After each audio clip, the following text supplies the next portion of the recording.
My husband has this female friend that always made me uneasy. Sandy would never respect boundaries, and when we first started dating, she told everyone I was with him for his money. My husband makes significantly more than I do, but does not give me any money. We split the bills equally, and we both buy food.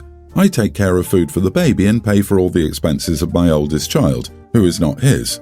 Over the past 7 years, I've experienced this lady spreading rumors and being disrespectful. I spoke to my husband about it, who said that it was a petty ladies issue. He refused to set Sandy straight, and I had to set his friend straight a couple of times. Recently, this woman's smear campaign started all over again when we bought a house. She told everyone that I didn't invest in our new home, so I had to confront her and set the record straight. She called him and told him I was rude to her, and he was upset. A week ago, he came home visibly stressed and anxious. I asked him if he was okay, and he told me we would talk when the kids went to bed. Later on that night, he told me that he had a moment of weakness and had intimacy with his friend, and now she's pregnant and he doesn't want to lose his family. I was so shocked and betrayed that I began to cry. He kept saying how sorry he was and how he didn't want to lose his family. I didn't respond, but just went to my toddler's room and locked the door.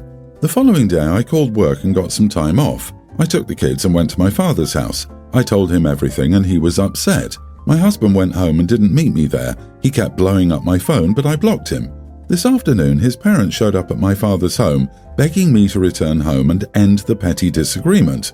I was so upset I yelled I won't get back to a damn cheater who has a baby on the way. His parents were shocked and asked me to explain, which I did. His mother was visibly upset, and his father told me not to worry, he would handle everything. Since then, my husband has been using several numbers to contact me. He said I was wrong to tell his parents. Am I the idiot for telling my in-laws that my husband cheated and got someone else pregnant? Not the idiot. He sent his parents to you and lied about the reason you left. This is of his own making. Now, to the loose woman who slept with your husband, I think it's time to spread a rumor about her sleeping with a married man and deliberately getting pregnant. Let's see how many friends she has left after that. I have absolutely zero belief that he only screwed her once. That behavior was way too bold for someone who wasn't a jealous long-term side chick. Absolutely, this 100% was not a single moment of weakness. Your female friend treats your wife like crap and spreads rumors about her, and you say nothing? Guaranteed that he was either already banging her or wanted to. He just didn't want to anger the side piece by taking his wife's side. Oh, but now that she's pregnant, he suddenly has a family he wants to keep. Poor hubby. OP, make sure you get your child support order before she does. If she gets hers first, she will get the lion's share of child support. It doesn't matter which child was born first. It matters which one got through the first CS order. The second order will be significantly less, and so on. This cannot be stressed enough. He messed up. You get that bag, or as much of it as you can. Oh, and tell hubby to get a DNA test. Yep, Hope OP milks him like a cow for every cent she can and initiates divorce proceedings. His feelings don't really amount to crap. It absolutely happened numerous times, for years now apparently, and he only told her because she said she was pregnant. Is she really pregnant? Who knows? If she is, did she get pregnant on purpose? Probably. The fact that he never stood up to some witch for his wife should have been enough. I hope you don't get back together with him for your sake and especially your child's. He's mad you told Mommy and Daddy, then he shouldn't have run his mouth to them about you and blame you in the first place. My boyfriend Paul made the decision last year to recover from an eating disorder. He used to be extremely lean and shredded. While still fit and athletic, he's gained 25 pounds over the past year. He puts on a confident facade most of the time, but he has told me that he feels bad about his body and weight.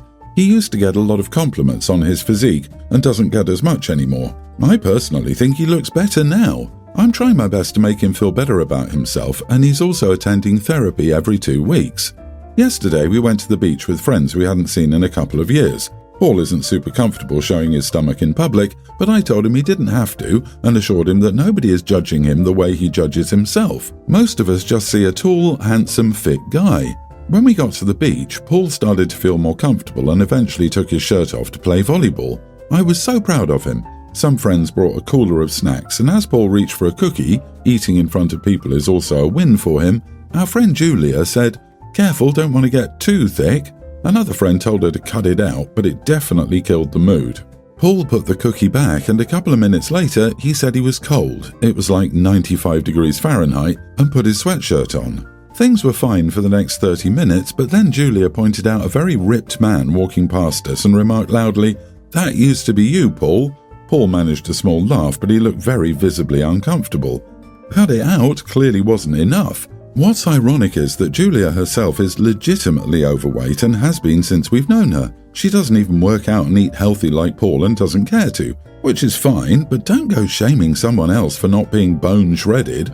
Before I could think too much about it, I said, maybe you should do a few laps at the gym yourself before you criticize someone who looks 10 times better than you.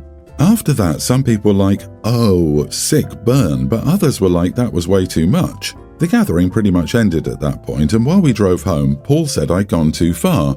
He said I didn't need to stoop to Julia's level and insult her body, and I implied that it would be okay for Julia to insult him if she was thinner. He also said it was clear Julia had body issues and was projecting onto him. I didn't pick up on that vibe at all, so I don't know. I agree with him that my delivery could have been better. However, I still feel like Julia would have continued insulting Paul all afternoon if I hadn't said anything. I was really excited that Paul had reached certain recovery milestones, going shirtless in public and eating unhealthy foods in front of people, and seeing how mean comments could change his behavior so quickly made me really worried. Was I justified in saying what I said, or was I an idiot? Not the idiot. Julia is a friend to nobody, and no need to defend her. Just remember that your friends didn't call her out either time, but they called you out. Think about that. You did well putting her in place, though I doubt she learned anything. Do you really want to hang out with people like these? Sister, in my book, you are a superhero. There is nothing better to a guy, even if Paul doesn't vocalize this, than having his SO having his back like that. He felt bad for the girl because he was self-conscious himself, and he didn't want her to feel that way. But 100% he felt good knowing that you were there to defend him and that he loved you for it. If she didn't want to hear those words come out of your mouth, she should have kept hers shut. I can't say I agree. Even though she was defending him, OP unintentionally confirmed that being overweight is something to be insulted, and unintentionally implied that if Julia were thinner, her comment would have been fine. She should have been called out for being a disgusting person, not being larger or more out of shape than Paul. Her weight is not what makes her disgusting, it's her comments. But by using her weight as the insult, OP has unintentionally doubled down on the idea that weight is the ultimate problem here. Considering OP's boyfriend is recovering from an eating disorder, her comment was basically a double-edged sword. OP, you are the idiot. I, 32 female, am currently pregnant with my second child. My first child is a tween. He's the only grandchild in either family at the moment. I had some infertility issues after him. I could get pregnant but miscarried pretty quickly, and after the third miscarriage I wasn't able to get pregnant again. I had some depression, gained some weight, and it just sucked. Then I decided to get it back together, lost 30 pounds, and bam, pregnant. Weird as heck. I'm a stay-at-home mom. I do have some ways of making money, and that's nice, but for us this was just the better plan. The money I made working pretty much just went to childcare. It wasn't worth it. Anyway, I have two sisters who are also pregnant, and my sister-in-law is pregnant as well. We're all due within about 6 weeks of each other.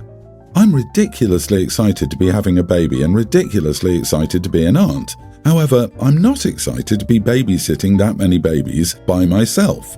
When my oldest was born, it was just him. He was an easy baby, and even then it was absolutely exhausting. I was much younger back then, so I had more energy. Since I'm a stay-at-home, everyone expects me to be the primary babysitter. I kind of assumed I would be too. However, I didn't assume I would have one simultaneously as everyone else. I kind of figured I wasn't going to ever get pregnant again and had resigned myself to only having one. I also kind of thought it would be spaced out a little more and not all at the same time. Anyway, am I the idiot if I told everyone I can't keep all the babies on the same day and for them to have backup babysitters? Edit, I really don't know if I can handle that many at one time, and I'm really worried I will either be so overwhelmed I can't handle it, or will go into depression again and not be able to do everything, and they will not get appropriate care. I also have to think about my oldest son and don't want him to feel left out. I still have to be a mom to my own babies. I just really don't know if I can. I want to think I can. I'm so excited to be an aunt and I can't wait to love and spoil all of them, but honestly, it's also kind of terrifying. However, I know how expensive childcare is and I know how terrifying it is to leave your baby with someone you don't know, so that's another thing that makes me feel awful about it. So 4 infants, alone, and recovering postpartum. You are the idiot to yourself and your kids. I'm shocked you have to ask. What the heck is wrong with your family? Stop being a doormat and take care of your own children. Even without you being pregnant, 3 newborns is not something anyone could or should do alone. Exactly, you don't have to babysit any of their kids. If they need childcare, they need to pay. If they want a date night, it better come with an even swap. Your choice to be a stay-at-home mom only applies to your household. Anyone that feels entitled to your free childcare needs to move right along. A friend had triplets and her husband worked from home and they still had a nanny to help out. What happens when they're all crying at the same time? You will also lose out on the special time that is infancy with your child.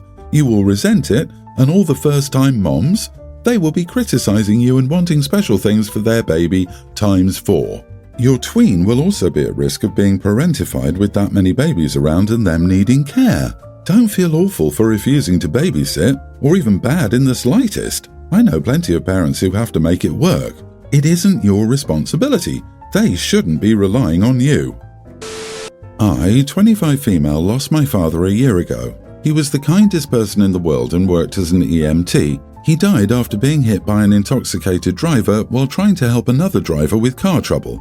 He was my hero and a huge part of my life. He became a widower father to me when I was 7, and he was the best dad anybody could ever ask for. To honour his memory, I keep a small shrine in our living room with his photo, some of his belongings, and a few of his favourite things, along with his urn. It brings me comfort and helps me feel like he's still with me. My husband, 30 male, has always been supportive of this, but his parents, both in their 60s, have never understood. They think it's morbid and unhealthy to keep such a display. They've made their opinions known multiple times, but I've always brushed them off, explaining that it helps me cope. This past weekend, my in-laws came to visit. They were making snide comments about the shrine from the moment they arrived. My mother-in-law said, "It's time to let go of the past," and my father-in-law chimed in with, "It's not good for your mental health to live in a museum of grief." I told them, firmly but politely, that the shrine stays and it's not up for discussion. Things escalated quickly. When I left the room to take a phone call, they decided to take matters into their own hands. I returned to find them packing my father's things into a box. I was livid. I told them to stop immediately and put everything back. They refused, saying they were helping me move on. I lost it. I yelled at them to get out of my house. My mother-in-law started crying, saying I was ungrateful and that they were just trying to help. My father-in-law called me hysterical and said I was disrespecting them. My husband tried to mediate, but I was too furious to listen. I told them they had no right to touch my father's things and that they were not welcome in my home if they couldn't respect my boundaries. I discovered, as I was putting things back, that some of the belongings I placed on the shrine were gone. A small stuffed cat, his mat for Magic the Gathering, and his shot glass from screeching in when he went to Newfoundland with my mom before she died of cancer. All 3 things have very low value monetarily, but a lot of sentimental value. My husband has told me I'm overreacting over a molehill and that I'm just sensitive because I was a daddy's girl when my dad was alive. I'm having a hard time letting go of my dad because we were so close. He was literally my best friend for the last 5 years of his life. I may be so swamped in my own grief that I was an idiot over nothing. I'm confused and sad. Am I the idiot? Holy boundary stomping, Batman, of course you're not the idiot. Your house, your possessions, your memories, your grief. How dare they? I'm kind of old, and one thing that I've learned is that there is no roadmap and no timetable for grief and loss. Your emotions are your own, and you're doing right by yourself by respecting those emotions and allowing them space to work through you. This is your grief. These are your emotions. And you have your way of working through them, and they trampled all over that. Let's be honest, your husband did this. They didn't randomly find an empty box. He watched while they did it. He took their side. So what are you going to do about it? Your husband's role in this is extremely problematic, and you need to have a candid conversation with him about what happened, what he did, and especially what he didn't do. He should have supported you, not allowed his parents to trash your things. Holy crap, I didn't even think of that. Where would they randomly come up with a box in someone else's house? If this hadn't been premeditated and they brought one with them, dear husband could have had one ready. I am so sorry this is happening to you. I hope you have friends you can talk to who will support you. I was supposed to have a date with this girl Sarah yesterday. She's in her late 20s while I'm in my early 30s, and she's the friend of someone I know. The gist is that we'd meet at a restaurant 2 hours away from where I live. When I went there, I texted her, but she left it on read when she saw it and didn't respond. I waited an hour until she apologised, saying she was tired after work and had to cancel it. She offered to make it up to me by having it the next day. I was really frustrated and insulted. I just texted her, "Thanks, but I don't think it's going to work out." She responded by saying that I was being inconsiderate, etc., but I just ignored everything she said after that. Sarah then informed our mutual friend, who called me to say I should have been more patient, etc., and that I was acting entitled. I just told him, I understand she's tired, but I'm not interested in people who waste others' time. But yeah, both are calling me entitled, etc. So am I an entitled idiot? I'm sorry, you drove 2 hours to meet a date at a restaurant, and an hour after you got there, she finally bothered to respond. So she left you to sit at the restaurant for an hour before letting you know she wouldn't show up? Was this some test? Well, I guess you should be grateful she finally let you know at all. So thoughtful. So considerate of your time to only waste 5 hours of it that evening. Then she said she was too tired to meet up and asked how you could reschedule for tomorrow. Oh, heck no. Block her and your mutual friend who said you're acting entitled and should be more supportive. You know who she likes better, and it isn't you. Not the idiot. Clearly, she forgot all about the date or changed her mind. It took her an hour after reading your text to realise she wouldn't make it.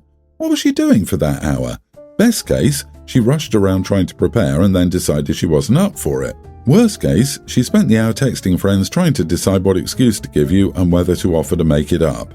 I don't understand them asking you to be more patient. You'd already wasted 3 hours with a 2-hour drive home, and they think you should jump at the chance to drive 4 hours the next day and hope she will show up? Let me guess. The meeting place was very close to her home. But yes, you are entitled. You are entitled to be treated with common courtesy.